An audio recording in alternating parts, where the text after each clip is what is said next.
everybody, welcome back to Rach and Bella Crafts. I hope you're well. So I just wanted to pop on and do a quick video. I won't keep you long, I promise. And I just thought you might like to see some of the things that I collected and purchased while I was away on my holidays last week. For those of you that regularly watch our channel will know that Bella and I had a family holiday last week. We went down to Devon, had a lovely break, and obviously relished the opportunity to collect some bits and pieces for junk journaling outside of our area. You know, obviously we live in Wales, Devon is down in England, so they did have different things down there, but also the opportunity to pick up some like touristy things as well, which we all love using in our journals. So I'm just going to really quickly show you some of the little treasures I found. I've done a quick scan through at the beginning just to kind of give you an overview, but I've just picked out a few of my most favourite items to show you this morning. So of course, one of the best things about when you're going on holiday is the opportunity to pick up tourist guides and these great leaflets. So I did, we didn't see any the first couple of days we were there, and then we went down to Tintagel and went down to see King Arthur's castle, which was amazing, well, what's left of it, but they also had loads and loads of these leaflets in the tourist information place. So if you can, when you're away, always look for a tourist information or a visitor centre, because that's where you will find all these great leaflets, and I will show you in some demonstrations over the next couple of weeks what I'm going to do with those. Another brilliant thing that I managed to find while I was away, I'm a huge fan of the VW camper van. It's not something I've ever really been able to find much merchandising with, certainly not in the area that we live in, but when I got down to Devon, my eyes were out on stalks because literally every shop I went in had something, and I was able to get myself this lovely set of tins to go onto my desk, and a few other little bits and pieces, but yeah, absolutely love the VW camper van. So this tin now houses all of my brilliant new collection of postcards. Now again, this is something else that if you are savvy with your shopping and you know the places that you visit, pick these up. They can be cheaper than getting your own photographs developed. Not just that, but if you're able to get, you know, novelty ones done. For example, we went to visit this beautiful heritage post office, and they had these lovely samplers on the wall, but I couldn't get a good photograph of them because they were behind glass and the light was reflecting on them. So all of the pictures that I took weren't very good, but they actually had this postcard there, which, as it was a post office, the lady very kindly postmarked and stamped for us on the back, but we were able to get a couple of those, so now I've been able to bring away a beautiful image of that with me. The other great thing, of course, is when you go and look at these, see these unusual places, you get to bring back a picture that obviously I couldn't take that lovely aerial photograph. This is actually a tidal pool on the Tunnels beaches in Ilfracombe. That pool was absolutely freezing, but we did swim in it. It was fab. So yeah, I mean, things like this, you know, these are great kind of examples of postcard art that you can use then in your journals. And a bit of fun, but like I say, again, it's just bringing away those really lovely photographs that, you know, you may not have the opportunity to be able to get them developed. Might not have the weather while you're there, and yeah, just little things like that. So we collected a good collection. There were lots of places with sales on, actually. I think they all had a bit of a huge leftover maybe from the last couple of years where they haven't had the tourists going down. I don't know, but it was the cheapest I'd ever seen postcards, hence why I have now got a big collection. The other thing, obviously, you keep all your receipts. If you go to places, we actually found quite a few places there that had what's the word, community artists, where they were all in one shop, so I was able to pick up lots of different business cards, but a lot of people's business cards are actually quite artistic in themselves, and I love to pop those into journals. Like I say, packaging from things that you may have purchased. What else did I brought away? Tickets that we've had for things. Trouble was, a lot of stuff was now paperless, so they were asking if I wanted a receipt or a ticket, and of course you instantly say, oh, don't worry, and then I was thinking, oh no, my journaling. Parking ticket, I mean as in permission to park, not I got a parking ticket. Amazon vouchers, because of course it was Father's Day while we were away, so Dad kept me his Amazon voucher. Just all these little bits and pieces and things like that. So that's what's in my tin. That's all of the things that I was able to collect, and I can use those now in my travel journal that I'm in the process of putting together. And also, you know, for projects later on.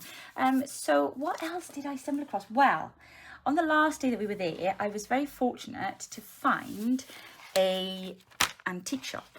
Now, I'm not a big fan of antique shops for things for our journaling because they tend to be quite expensive.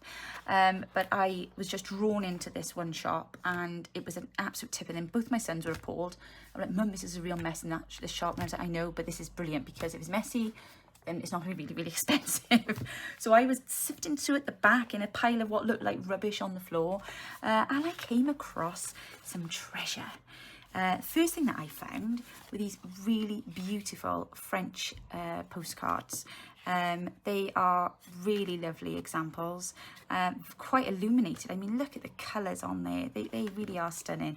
And of course, the best bit about them is they have this beautiful script on the back.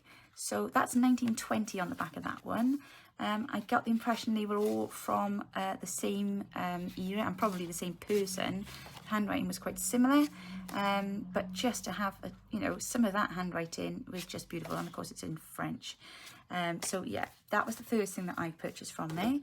Then, and I've never come across any of these before, never even seen them to hold them, some old checks. So 1925, there are 3 beautiful bank checks there, and they have actually been written on the back as well and signed.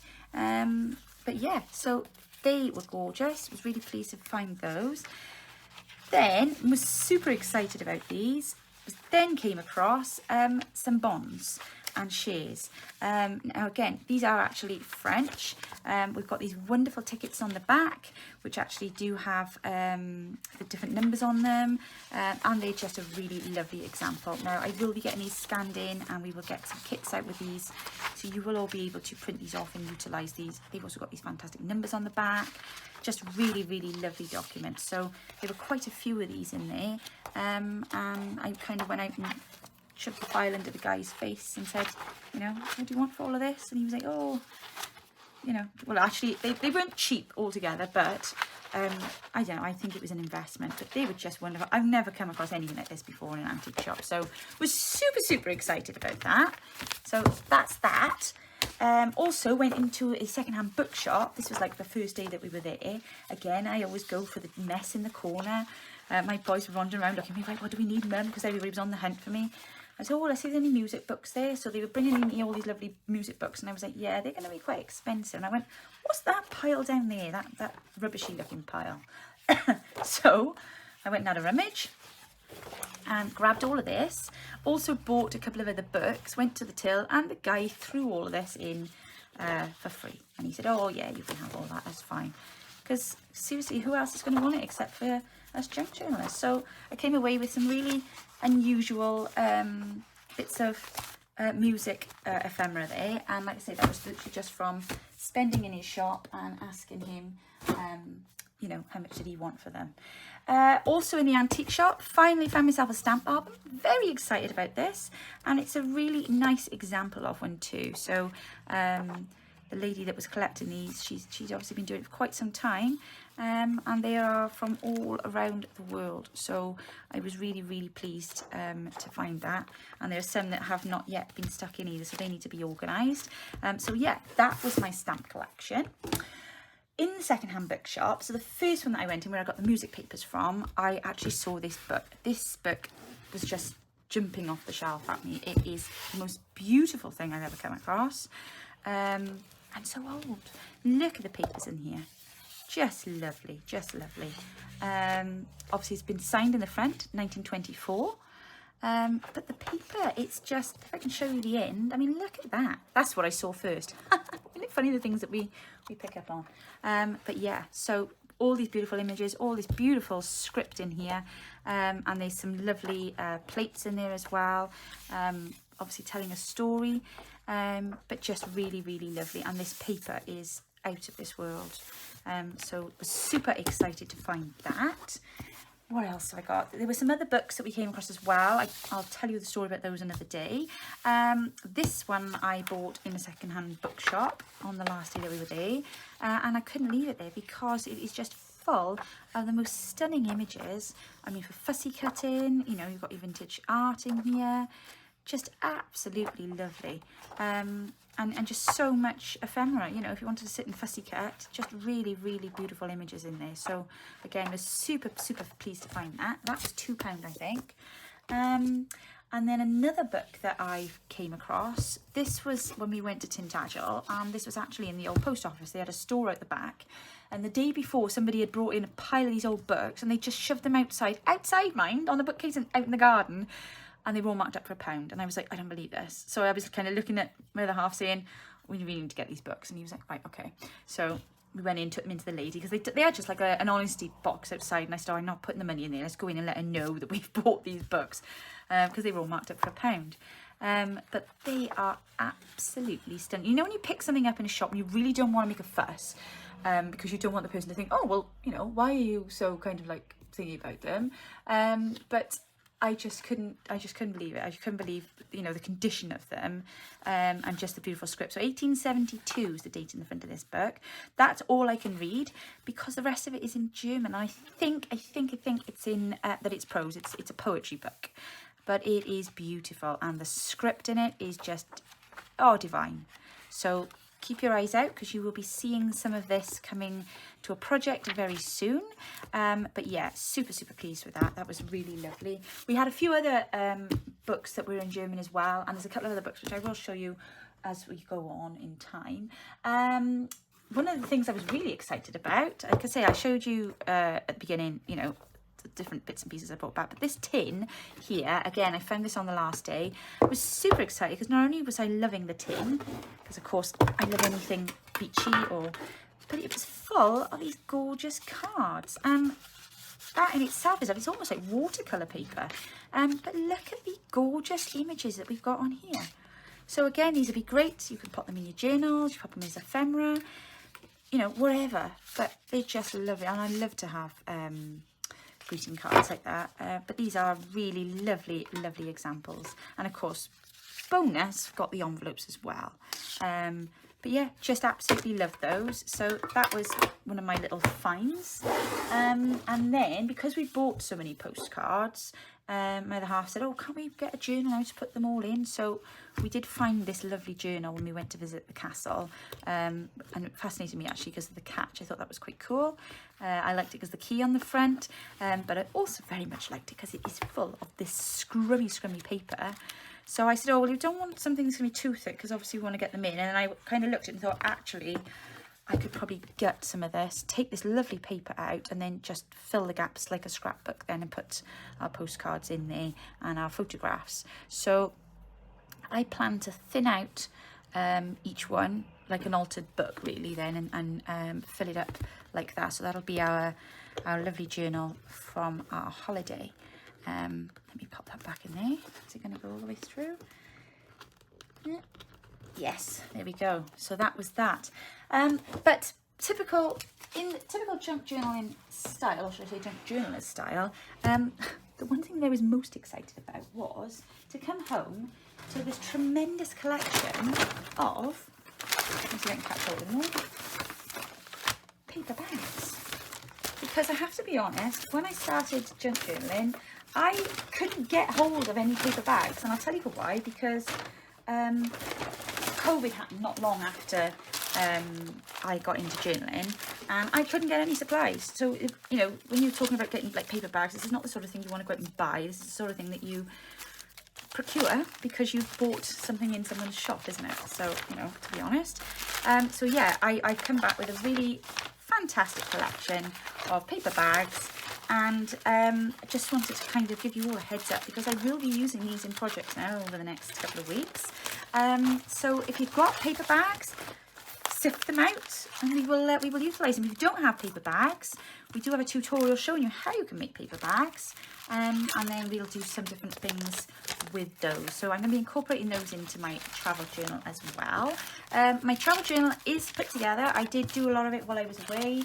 I didn't get as much done as I would have liked. Where is it? I'm just looking. It's behind me here. Bear with. Oop. So I didn't get as much of it done as I would like, because, well, we were just doing holiday things, and, you know, time kind of went away with me. I did make the cover. Obviously, all of this was done in the holiday home, so I didn't have my sewing machine or anything with me, so I have actually started to hand stitch some of this around the edge, but I will go around the outside of that with my machine, I think. I had this gorgeous fabric that I found, which I thought was very appropriate for a travel journal, with all these lovely ships and things on there, and I've used the kit from Rose's Etsy shop, JournalsInTime. She's got this beautiful voyage kit out at the moment. This lady here is actually from our latest kit on our Etsy shop, but the pages inside, which are stunning, are from Rose's kit, so do check that out, and I will put the link in the video below, because the images are just, oh, I love that page. I told you this in my last video. So I've put a nice you know, collection of different papers in there. I've got all my scrappy bits and my notes and things written up ready. I've got some vintage ephemera in there, got a little bit of Edith Holm in there, some more vintage ephemera. Loving this page too. It is just gorgeous, this kit. And just goes so well with my theme. So yeah, that's all ready now for me to pop everything into. Most of my ephemera is done and is ready to go in, but I did start off with 2 signatures. I do have 2 done ready, but because I was making the cover the way that I was doing it, just trying to do something nice and easy because I was away, I wasn't able to fit 2 in, so I condensed it down to the 1, but I think that'll be more than enough. Just to, you know, jot down what we did. So yeah, that's the start of my journal. That should hopefully be finished by the end of the week.